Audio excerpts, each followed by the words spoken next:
Halo pemirsa, selamat malam. Anda masih bersama kami di Suara Anda. Saya akan terima telepon dari pemirsa yang ingin bergabung. Bapak atau Ibu nih, Sukapti dari Sukoharjo. Selamat malam. Iya. Ibu. Selamat malam. Iya, Ibu Sukapti. Silakan Ibu. Iya.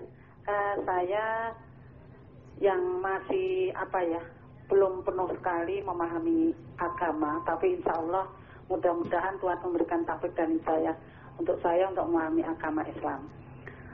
Kalau tadi dikatakan di Indonesia ada 6 agama yang sudah mendapat jaminan oleh pemerintah. Dan sebaiknya masyarakat Indonesia ini semuanya yang agama Islam, yang masuk agama, maksud kami tidak agama Islam saja, ya kita terapkan sesuai aturan yang ada. Apalagi sekarang sudah ada SKUP, surat keputusan bersama untuk beragama.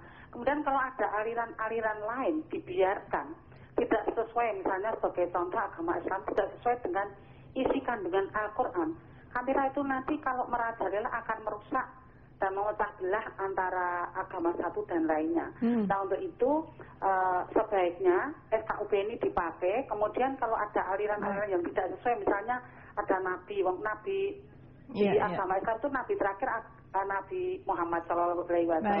Tapi mengapa kalau yang lain itu diperdebatkan supaya diakui? Nah, terima kasih, kurang lebihnya mohon maaf. Terima kasih Ibu Sukapti. Pak Ulil, ini artinya memang masyarakat masih menginginkan campur tangan negara dalam hal agama ini? Ya, menurut saya tidak langsung begitu. Menurut saya adalah bahwa saya bisa memahami bahwa masyarakat itu tidak menghendaki ada aliran yang dianggap sesat dan seterusnya. Menurut saya itu nggak apa-apa. Dan itu dijamin misalnya melalui fatwa lembaga-lembaga seperti MUI, NU atau Muhammadiyah. Tetapi kalau pemerintah misalnya ikut campur melarang suatu kelompok tertentu, nah itu yang jadi repot. Ini kan kebetulan karena saya sendiri orang Sunni, saya orang NU, Pak Mahadata saya kira juga orang NU atau ya, NU lah, Anda NU juga. Jadi kita kebetulan adalah mayoritas. Nah kalau kita misalnya yang di sini yang mayoritas adalah orang Ahmadiyah, mau nggak kita disia-siakan karena kita berpandangan berbeda dengan mereka misalnya. Jadi kita ini harus merasakan perasaan orang minoritas, jangan hanya merasakan perasaannya orang mayoritas. Satu lagi nih Pak ya, ingin bergabung pemirsa melalui telepon, Pak Sateman dari Gresik. Halo Pak, sudah tersambung? Iya, terputus. Baik, Pak.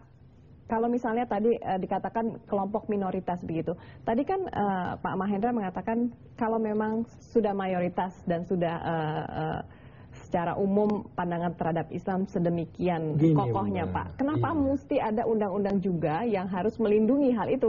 Kan justru tidak ada undang-undang juga pasti akan begitu adanya Pak. Begini, undang-undang itu juga harus dipandang sebagai benteng agar yang mayoritas, yang katanya mayoritas itu, yang banyak itu, ya mayoritas itu tidak kemudian melakukan hal yang sewenang-wenang kepada yang kecil, yaitu menyerahkannya kepada hukum.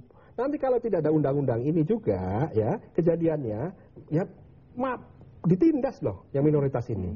Nah sekali lagi, tapi saya tidak pada posisi yang menyetujui adalah mayoritas dan minoritas. Sekali lagi Mbak, mayoritas dan minoritas itu terjadinya karena apa itu harus dilihat. Kalau saya salah kemudian yang dukung saya nggak ada, jangan kemudian saya dikatakan minoritas.